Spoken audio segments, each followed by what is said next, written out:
Hello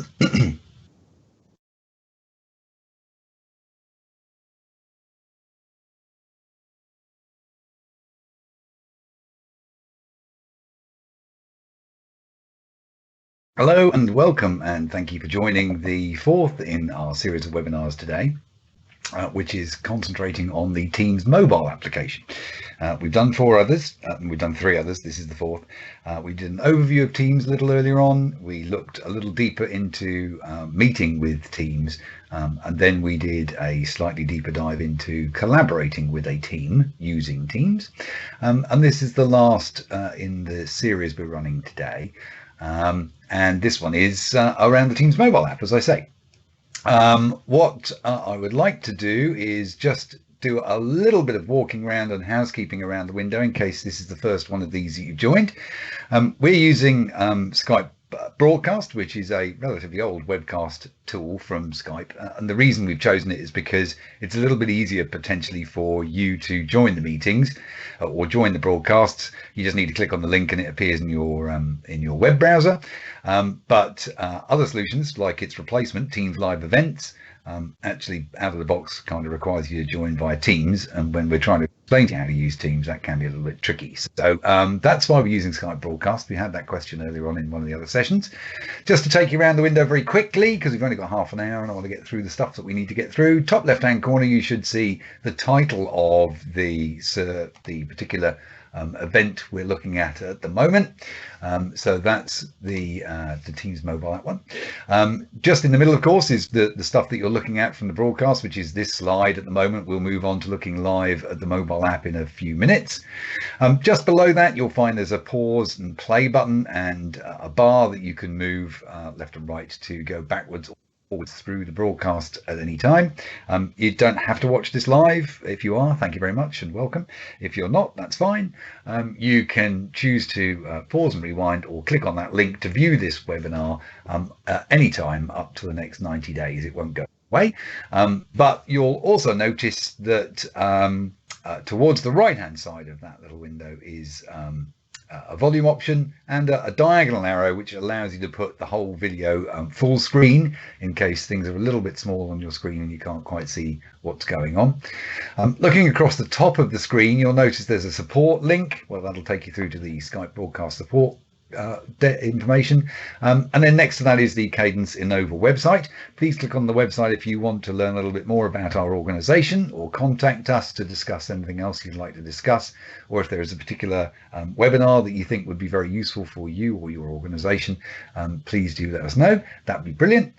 You'll also know just to the top right of that there's a little couple of arrows that are pointing right. That's so that you can hide the magic Q&A window, which is on the right hand side if you're looking at this on a desktop.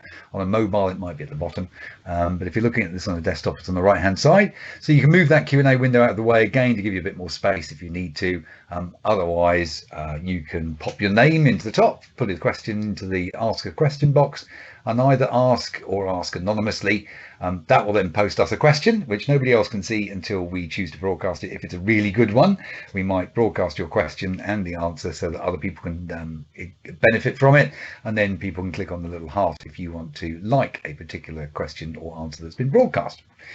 That pretty much takes us around what the window looks like from a Skype broadcast point of view. So as I say, we're talking about the Teams mobile app. I also have, talking about questions and answers and wonderful people, I also have a colleague of mine on the line today, Louisa, who is going to be helping us with keeping me honest, and also any questions that do come through the Q&A window she'll be able to drag into the meeting today. So Louisa, hello, thank you for joining again. Hi everyone, thank you for having me. Glutton for punishment. You've done 4 of these now and it must be getting quite difficult, but it's brilliant to have you with us. Thank you very much, Louisa, and we'll come into asking and seeing if any questions happen as we go along through the session. So as I said, Teams mobile app, let's go and have a look and see what it looks like. Now what I'm going to do to start with hopefully is that will just look like a desktop window, and then what we're going to do is to live look at what Teams looks like on my iPhone. The app between iPhone and Android is largely the same.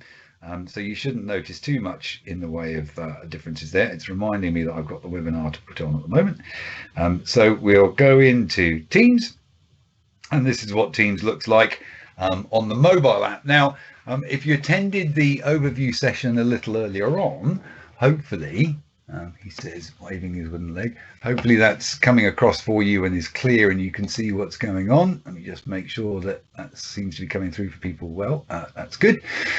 So what this is doing is the mobile app gives you pretty much all of the functionality actually that the Teams desktop app has.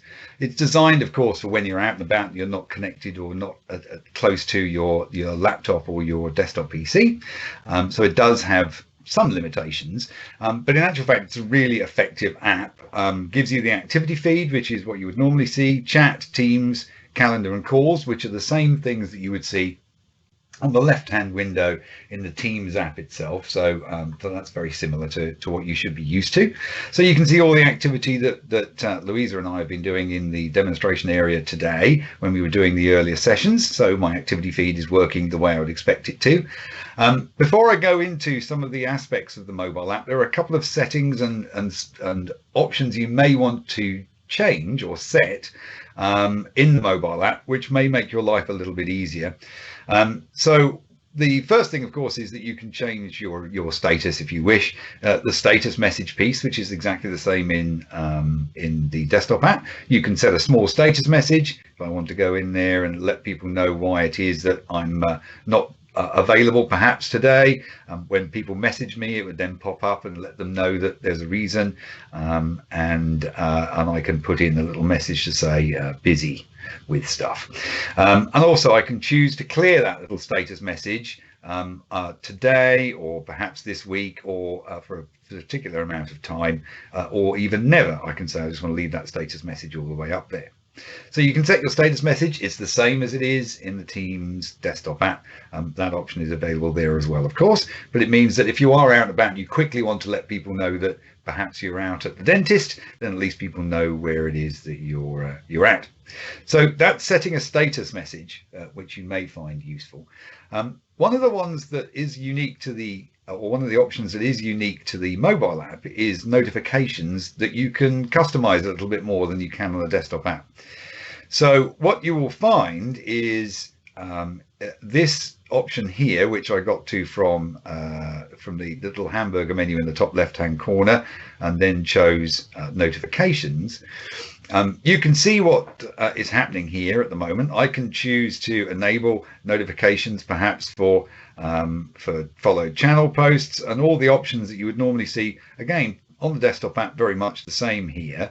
What I also can do is you'll notice at the top, I can say either receive notifications on my mobile device all the time or only when I've logged off my desktop or I have locked my desktop perhaps, and then notifications would come through to my mobile. Typically, I would suggest you leave it on that setting, otherwise you get bombarded with notifications both on your desktop PC and on the mobile device. So probably a good idea to make that only when inactive on the desktop and or the web-based version of Teams. But the one that's really unique to the mobile app is this quiet hours option across the top here. And I've scheduled that to run from 8 o'clock at night until 7 o'clock in the morning and turned it on. And also I've got a couple of quiet days set. My weekend I try to keep free. So what you can choose to do is you will still receive the messages into your Teams app. The little badge counter will go up on the app icon to let you know that things have been happening or you've been mentioned or something has been posted that you may be interested in, but you won't get the pop-up come through to the main screen to say hello, somebody's trying to contact you in Teams or whatever it might be between those quiet hours. And particularly now when everyone is working obviously a lot more from home than they may have done in the past and have been used to, making sure that you've kind of got defined times between when it is that you could possibly be disturbed while it's the end of the day is quite a good recommendation. If you need to turn it off quickly, you can just turn it off quickly, and if you need to turn it on again, that's fine. But remember that your quiet hours therefore might be scheduled. Now what will happen is you can see the little bell with the Z's topping out the top of it. That hamburger menu at the top left hand corner there, the 3 lines, that will change and put the little Z's on it against that as well, to let you know that something is happening there at the time that you've put your quiet hours on. A couple of other things from there. You've got other settings which you can make some changes to. You've also got what's new, which will tell you what's been updated in Teams recently. From a settings point of view, I'm running the dark theme. You may well be running the light theme. That's up to you, of course. You'll need to, yes, we know that, thank you very much. We'll cancel that. So if you do change the theme, it will need to restart the Teams app. We've looked at notifications to an extent, so we've just been talking about that. So the only other piece that I'd probably mention is that at the bottom, if you do need to sign out of Teams, or you want to go on holiday, for example, and not be bothered at all without putting quiet hours on, then of course you can always sign out at the bottom there from your account. One thing that you may have noticed is that, and it's particularly good on the mobile application, the experience on the desktop application, switching between organizations is a bit tricky, and this may be a limited thing for people that are working with different organizations that are also using Teams, for example. I've got an account for several different organizations, so you'll notice there is an option there to add an account. What that's done is it's actually added a number of accounts. Let's try that again, I guess. Hamburger menu at the top. That's added a number of accounts you'll see here. My orgs at the bottom, my organization. So I'm part of, obviously, Cadence Innova, the main Cadence site and organization. I'm part of Cadence Labs. You can see that there as well. So it means that I can quickly switch between organizations if I need to. Perhaps I need to work with a particular organization and then work with a different organization, a customer or a supplier perhaps, and sign into their Teams. I can switch between the two of them on the mobile app pretty quickly. And also, again, notifications will appear here to let you know that something has happened in a particular team that you're involved in. So let's come back to this main window then. And as I said, the activity feed, particularly useful, anything where you've been either interested in following from a notifications point of view, or somebody has mentioned you or mentioned a team that you're interested in, that will appear in the activity feed, much like the desktop side of things. At the top, you can choose between whether you're looking at the activity feed, which is everything that you're being mentioned with. I could choose team activity, which would just show me anything that's been happening in Teams that I might be interested in.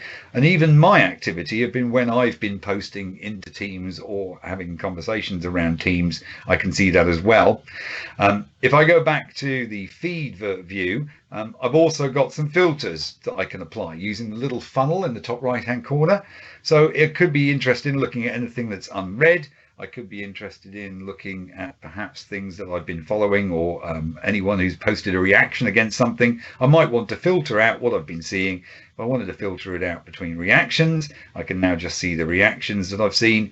And you'll notice in the top right hand corner underneath the little funnel, it tells me that I'm filtering on reactions. I choose the X next to that. That will then show me all of the things in my activity feed. One quick point about the mobile app before I go too much further. If you've been using Skype for Business in the past, or you're still using it a little bit perhaps, and you found the mobile experience between Skype for Business and the desktop version of Skype for Business a bit poor, you can see notifications pop up on the mobile app. You start having another conversation with somebody. When you go back to your desktop, you don't always see that.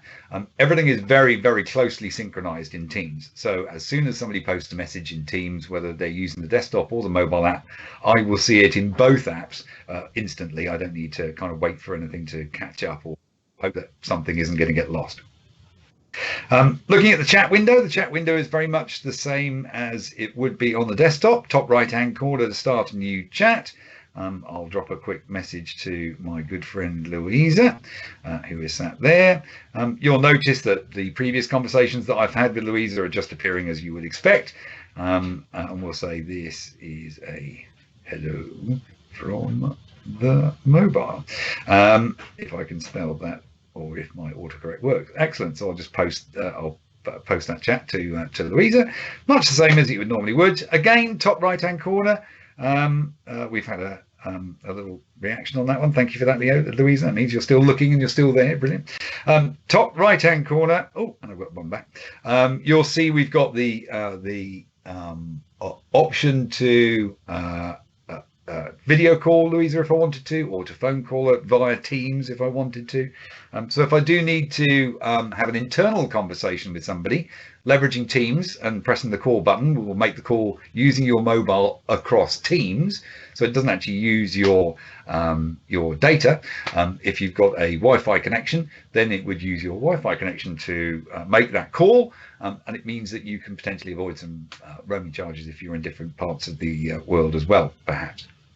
Options across the bottom, just underneath where I type the message, I can see that I can choose to add a picture, which you can add from your own phone, of course, if you want to. You can add stickers, you can add attachments, you can mention people if you really wanted to do that. That's probably more applicable inside a team. And the microphone icon across the right hand side there also even allows you to record a quick audio message to say, hello, I'm out and about, I can't really type because my fingers are occupied. Then I could choose to do that and then post that to Louisa, and she could listen to that message as well. If you want to react to messages, just hold on the message, tap and hold on the message, and then you get the usual thumbs up and heart icon so that you can react to a message as well. At the top, you'll see there's Louisa's name, and it shows that she's available. I can tap on her and I can choose to either mute the chat, or I can see a little bit more information about her. Depending on your organization, you may see phone details, you may see title details for what the title has been given to that person in the organization. If I had any other tabs set up with Louisa, if I'd shared some files with her, I could choose to look at those, and I could choose again to upload files from here if I wanted to do that as well. So simple chat or group chat, again, one of the reasons why we've talked a little bit about we talked a little bit about this earlier on. We created a group chat between 2 or 3 of us. We've renamed that chat to the gang, and it tells me here the people that are in that chat. Me, Harry and Louisa, for example. I can add people to that chat if I wanted to. I could choose to leave this chat as well, which I might choose to do. But the main thing is the group chat works just the same way as it would do with a single person chat. And one of the really nice things about it is it's very like WhatsApp, so I can name that group chat, and I can keep the information and conversations that I want to have with my group of people, instead of leveraging perhaps something that's more public and more potentially more insecure. Then leveraging group chat through Teams is a great way to keep everyone involved and engaged, and it works just the same way as it does with a one-to-one chat. We talked a little earlier on today about teams in a special session around collaborating as a team, so I won't go into too much detail around the team piece. Suffice it to say that the same functionality you would expect. I can go into the channel, I can go and click on see if there's anything else that's been added to a particular channel. I can choose to go into a channel and look at the files area and see if anything has been posted or uploaded to it. There has nothing been posted there at the moment. And I can do the same sort of things that I've been doing in the past. Notice, however, that it's a little bit different because it's a team. And therefore, if I want to reply to this message, I can choose to reply to it. Howdy there. So I can reply to that message and then post that. That's great. So that's posting to that conversation that was going on in the general channel. If I wanted to start a new conversation, I could do that. I would simply go into the area and choose to create a new post, which is at the bottom of the window there where it says new post. Hit that new post. I'll try and hit that new post. And again, I can click on the information to say I want to give it a subject. This is cool. And then I can type a message in. Yes, it is. And I can post that. And that's posted as you expect. And you can then start to reply if you wish. So Teams posting is very familiar and very similar to the way in which it works on the on the desktop application. If I go through to the marketing area, for example, I go through to files, I know there's a file there because I uploaded it during the session earlier on today, and that allows me to then share and collaborate and work on that file. One of the associated apps that I'd probably suggest you have a look at is the newly released Office app, which brings together the individual apps like Word, Excel and PowerPoint into a single app, which is perhaps a little bit easier to use. So alongside installing Teams, I would recommend going through to the App Store for Google Play Store or the Apple App Store and installing the newly released Office app as well. So Teams, the functionality you'd expect with Teams is kind of pretty much there. The calendar does very much the same thing. Again, synchronized with Outlook. It's exactly the same as the calendar you see in the desktop version of Teams. One of the nice things is you can see the meetings that have been scheduled with you perhaps, and you'll notice there is a join button. One thing I'm quickly going to try and do is, I'll just escape from here a second. If I go into Teams and a meeting that I went to or created a little earlier on, just minimize my browser window out of the way. This is a meeting that I had a little earlier on today, if I can get back to it. Where's my scrolling arrow gone? Oh, no, I didn't want to do that. I didn't really want to do that at all. Thank you very much. I'm trying to go up. So here is a meeting that was happening earlier on that I was using as a demonstration meeting. I'm just going to hit join to join into that meeting and start that meeting up. Now, what that will do is it's now sitting there waiting for other people to join that meeting, of course. But one of the nice features of the mobile app is it will tell you. So I'm going to go full screen. Oh, I'm not going to go full screen that way. I'm going to go full screen that way. So you'll see at the top that it's letting you know that the meeting has started. In other words, somebody else is in the meeting already. And it shows me that I can choose to join the meeting from the mobile as well. If I choose to do that, that's fine. You can join from the mobile and the desktop application at the same time. I am just going to mute myself so I don't cause any problems. So I'm muted, I'm joined into the meeting at the same time. And what we'll look at, seeing as we've gone through this way and we've actually joined the meeting, you'll notice the option across the bottom to turn on my camera if I wish to turn on mute if I wish to enable the sound to come out my speaker as well. And I've got those triple dots that we see all over the place in Teams. You've not quite got all of the functionality that you have on the desktop app when you're joining a meeting, but you certainly should be able to see start recording if that's available to you in Teams. That would start the recording of the meeting, put the usual banner across the top of the Teams app to let people know that it's being recorded, but it means that you don't have to be at your desktop PC to initiate recording a meeting. Excuse me, it records into the cloud and we will get notified when the recording has been complete, and you'll also get notified via an email to give you a link to the recording as well. I could choose to put myself on hold. I might want to do that because I might want to make another call. If I'm on a poor network, so I can obviously join with Wi-Fi, but I might want to join using 4G as well into the meeting itself, then I can choose to turn off incoming video. And that means that anybody who is sharing their video doesn't come through to my device, my mobile device, and potentially use up a lot of the network or a lot of the bandwidth. So that can be a little bit tricky as well. So I can choose to turn off or turn on the incoming video.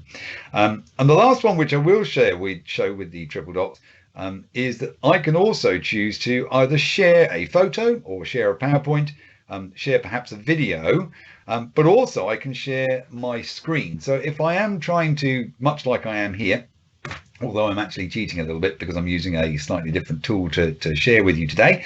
If I wanted to share my mobile screen, perhaps for demonstration or training purposes, or it's the only place that I happen to have a particular PowerPoint slide or something similar, I can choose to share the screen from both the iPhone, and the Android device should allow you to do that as well. So sharing you can do from the mobile app, as long as you've got the PowerPoint files or the other files that you're trying to share, or if you want to share the screen, really very handy to do that through the mobile app if you need to.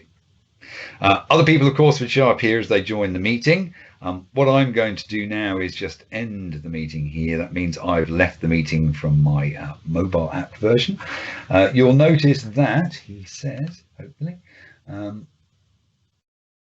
you'll notice that on my desktop PC, because I can join both via both the desktop PC and via the mobile app at the same time as the same person, I'm still in the meeting according to the desktop version of the meeting Teams app. Closing that back down, let's bring up the window here for what's going on. So this is looking at what's appearing in my calendar for the rest of the week. If I wanted to create a new meeting, a new Teams meeting, I can do that from in here by the top right hand corner. I can choose to give it a name, I can add participants, I can even share that meeting with a channel, which means that a channel will get the meeting notes and all the updates that are chatted around that particular meeting. And I can choose to put some recurring pieces into it as well if I want to. The same thing applies to the Outlook mobile app. I'd recommend using the Outlook mobile app for your email if you're using Office 365. It gives a few advantages and is updated a little bit more often. The native mail and calendar apps, we have seen some, or we've noticed that there can be some synchronization issues between those and your normal Outlook calendar. It can cause some problems. So I'd recommend the Outlook mobile app, so you can create meetings in the Outlook mobile app and you can add Teams to them just like you do from your normal Outlook desktop. So that would be creating a meeting. If I wanted to do that, I could indeed choose to do that. The last one, which may or may not be in your enabled for your organization, is any calls that I've made either over Teams to another person in Teams inside my organization. That's enabled usually by default, but you may also have the capability to place and receive external phone calls. So you get a normal landline number assigned to your Teams account, and you can then make and receive calls externally, not just in Teams, but just by dialing a number through Teams to make a call as well. That's not enabled in my particular example here. If it was, then it would allow me to put in a keypad and I could type in a number. As it is, I can just search for people that are inside my organization and I can then choose to give them a call. So calling, as I say, you may have that option available to make internal and external. Now, one thing you may have noticed, just to tidy up and finish off on the mobile application, one is in the top left-hand corner in pretty much all of the windows that you'll see is the magnifying glass. That allows you to go and search through all of your Teams chats, meeting notes, meetings chats, Teams posts, any Teams that you're a part of. So if I wanted to say, let's go and search for cool, I must have used the word cool somewhere along the line. No, I didn't have the word cool anywhere along the line. Well, I must have had the word Louisa, perhaps. Yeah, that's finding Louisa, of course, the people I've been talking about. You'll notice across the top, once you start to make those searches, I can look at all things with that particular word or phrase, or people, or messages, or files. That's totally up to me. So I can choose to do that at any time. If I put in hello exclamation mark, for example, hopefully that will show up the post that I put in the marketing team, which it looks as though it has. If I just want to look at messages, as you can see, I can see just the message where I've mentioned the word hello, and it's highlighted for me conveniently as well. The last thing that I wanted to mention on the Teams mobile app in the last couple of minutes as we get going, and it's one that is a bit hidden, but actually is incredibly powerful, is you'll notice just at the bottom of the screen, just above where the Teams icon is, there is a little line. This may display slightly differently in Android, but on the iPhone, I can drag that little line up and access some other parts of Teams which may or may not be enabled in your organization. So for example, I could choose to go to the camera.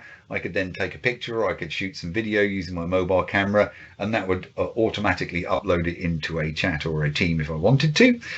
If people have completed organizational information inside your Office 365 organization, then the organization view would show you an organization chart of how people are put together. You may have saved messages or posts in Teams, so you can save a chat. By clicking the triple dots, you can choose to save a message or save a post. And if you want to get back to those on the mobile app, which I have to hold my hand up and go, took me a little while to figure out.